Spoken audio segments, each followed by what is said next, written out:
যারা ভোটের মাঠে দুর্বল তারাই বিভিন্ন রকম কোর্টের সাথে আশ্রয় গ্রহণ করছেন বলে ভোটের মাঠ ছেড়ে কোর্টের মাঠে এসে আর একজনের প্রতিপক্ষকে ঘায়েল করে অনেকটা রিফিউজি স্ট্যাটাসে বসবাস করছিলেন। 5ই আগস্টের পর তিনি দেশে ফিরে আসেন। বাংলাদেশের সবচেয়ে বড় রাজনৈতিক দল বাংলাদেশ জাতীয়তাবাদী দলের প্রার্থীরা ধানের শীষ প্রতীক নিয়ে মানুষের দ্বারে দ্বারে যাচ্ছে এবং তাদের সমর্থন কামনা করে নির্বাচিত হওয়ার জন্যে তারা চেষ্টা করছে। এবং গণতান্ত্রিক পরিবেশে বিগত 16 বছর ফ্যাসিবাদ আমলে এদেশের মানুষ ভোট দিতে পারে নাই। দীর্ঘদিন 24-এর গণ আন্দোলনের পরে নতুন বাংলাদেশে মানুষের মধ্যে প্রত্যয় এবং আশা জেগেছে যে তারা 12ই ফেব্রুয়ারি 2026 অনুষ্ঠিতব্য ত্রয়োদশ জাতীয় সংসদ নির্বাচনে তারা ভোট দিতে পারবে এবং ভোটের মাধ্যমে তাদের পছন্দের নেতাকে নির্বাচিত করতে পারবে এবং পছন্দের নেতা নির্বাচিত হয়ে তারা আগামী দিনের বাংলাদেশের রাষ্ট্রপ্রধানের দায়িত্ব পালন করবে। আমরা শুধুমাত্র আইনজীবী হিসেবেই না, একজন নাগরিক হিসেবে আমাদেরও প্রত্যাশা, কারণ এই দেশের মাটি এবং মানুষের সঙ্গে আমাদের সম্পৃক্ততা রয়েছে। আমরাও ভোটের মাধ্যমে গণতান্ত্রিক প্রক্রিয়ার মাধ্যমে আগামী দিনের শাসন ব্যবস্থা পরিচালনার জন্য মানুষকে দায়িত্ব দিতে চাই। আপনারা জানেন যে ঢাকা 11 আসনে বিগত ফ্যাসিবাদ আমলে অত্যন্ত নির্যাতিত একজন ব্যক্তি জনাব এম.এ. কাইয়ুম বাড্ডা এলাকার, আপনারা জানেন তিনি নির্বাচনে প্রতিদ্বন্দ্বিতা করছেন ধানের শীষের প্রতীকে ঢাকা 11 নম্বরে বিএনপির প্রতিনিধি হিসেবে। এবং আপনারা জানেন যে নির্বাচনী তফসিল অনুযায়ী নির্বাচন কমিশন কর্তৃক মনোনয়নপত্র প্রত্যাহারের সর্বশেষ তারিখ ছিল 20 জানুয়ারি 2026। 21 জানুয়ারি 2026 বাংলাদেশের প্রত্যেকটা নির্বাচনী এলাকায় স্ব রাজনৈতিক দল এবং স্বতন্ত্র প্রার্থীদের প্রতীক বরাদ্দ দেওয়া হয়েছে। প্রতীক বরাদ্দের পরেই কিন্তু আনুষ্ঠানিকভাবে তারা প্রত্যেকে নির্বাচনী প্রচারণায় অংশগ্রহণ করছেন। এটা আইনসিদ্ধ বিষয়, আইন অনুযায়ী তারা করছেন। দুর্ভাগ্যজনকভাবে দেখলাম যে 22 জানুয়ারি থেকে আনুষ্ঠানিক নির্বাচনী প্রচারণার পর গতকাল আমরা খবর পেলাম যে আমাদের এই জুলাই গণ আন্দোলনের একজন অন্যতম পুরোধা ব্যক্তি, প্রথম সারির ব্যক্তি এবং যিনি পরবর্তী নতুন রাজনৈতিক দল করেছেন এনসিপি, জাতীয় নাগরিক পার্টি, তার যিনি সভাপতি জনাব নাহিদ ইসলাম, তিনি একই আসনে জনাব এম.এ. কাইয়ুমের সঙ্গে নির্বাচনে প্রতিদ্বন্দ্বিতা করছেন। তিনি একটি রিট পিটিশন দায়ের করেছেন সুপ্রিম কোর্টের হাইকোর্ট বিভাগে।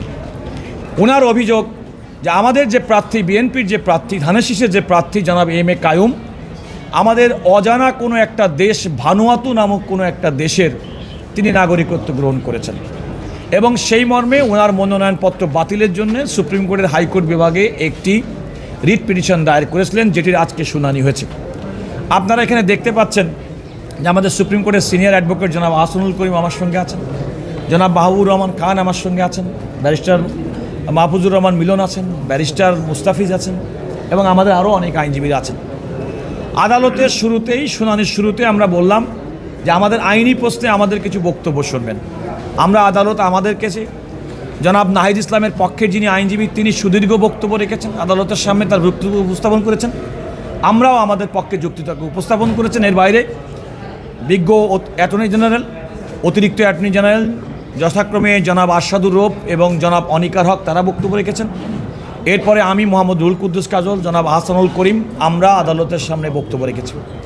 মোটার আগে আমরা যেটা বলেছি যে এই রিট পিটিশনটা এই পর্যায়ে তিনি দায়ের করতে পারেন না এবং তার যে গ্রিভান্স যদি কিছু খেয়ে থাকে জনাব কাইয়ুম সাহেবের বিরুদ্ধে নির্বাচনের মাঠে গিয়ে সে প্রতিদ্বন্দ্বিতা হবে।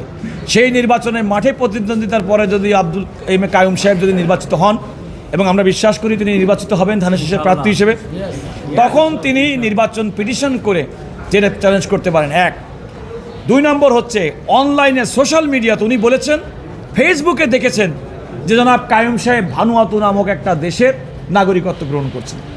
আমরাও ফেসবুকের উপরে বিশ্বাস করাটা কতটা ঝুঁকিপূর্ণ এবং কতটা বিপজ্জনক সেটা দেখানোর জন্য আমরা দেখেছি, ফেসবুকে আমরা দেখেছি জনাব নাহিদ ইসলাম কোনো একটা দেশের নাগরিকত্ব গ্রহণ করেছেন।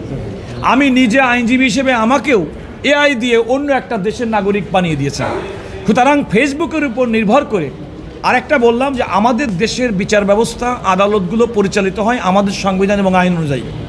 সুতরাং ভিন্ন দেশের কোনো একটা ডকুমেন্টের উপরে যার কোনো ভিত্তি নাই এবং আমাদের সুস্পষ্ট তথ্য, এবং আমরা আদালতকে বলেছি জনাব এম.এ. কাইয়ুম এ ধরনের কোনো নাগরিকত্ব গ্রহণ করেননি।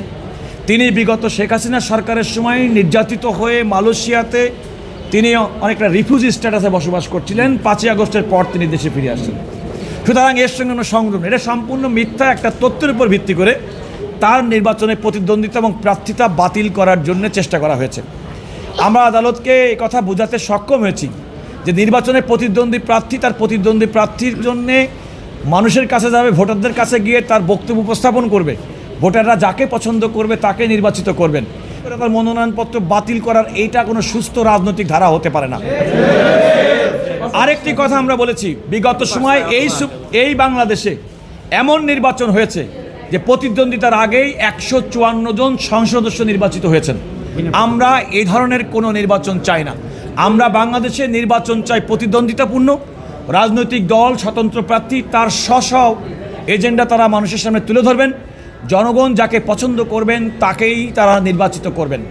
আজকেও আপনারা দেখেন আমাদের এই বক্তব্য আমরা সুপ্রিম কোর্টের আপিল বিভাগেও আজকে দিয়েছি এবং সুপ্রিম কোর্টের আপিল বিভাগ আমাদের 2 জন প্রার্থী বিএনপির, চট্টগ্রামেরই একজন জনাব আসলাম চৌধুরী সীতাকুণ্ড এবং জনাব সরোয়ার আলমগীর উনি হচ্ছে ফটিকছড়ি, তাদের দুজনের মনোনয়নপত্রের ব্যাপারেও তাদের প্রতিদ্বন্দ্বী রাজনৈতিক দলের প্রার্থীরা কিন্তু সুপ্রিম কোর্টে লিভ পিটিশন ফাইল করেছিল।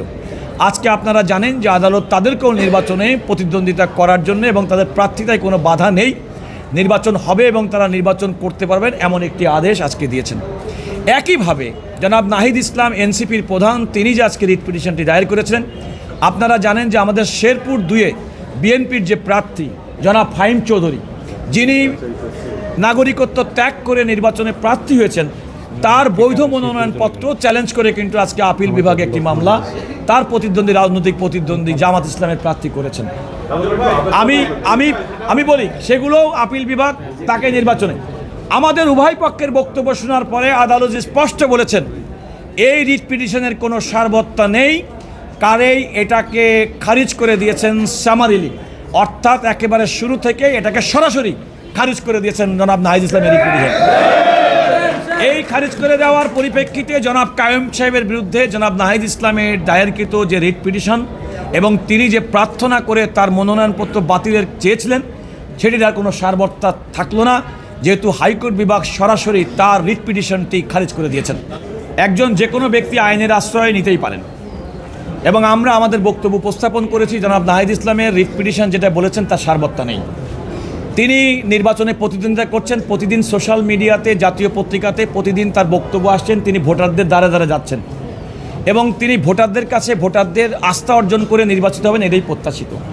আমরা জনাব নাহিদ ইসলামের তার যে স্ট্রেচার এবং জুলাই আন্দোলনে তার যে ভূমিকা এবং আগামী দিনের গণতন্ত্র প্রতিষ্ঠার জন্য তাদের যে স্বপ্ন এবং জয় শহীদদের যে স্বপ্ন, আমার কাছে মনে হয়েছে এই রিট পিটিশনটা প্রতিদ্বন্দ্বী প্রার্থীকে আদালতের মাধ্যমে ঘায়েল করতে চাওয়াটা জুলাই স্পিডটাকেও ধারণ তিনি করেছেন বলে আমার কাছে মনে হয়নি।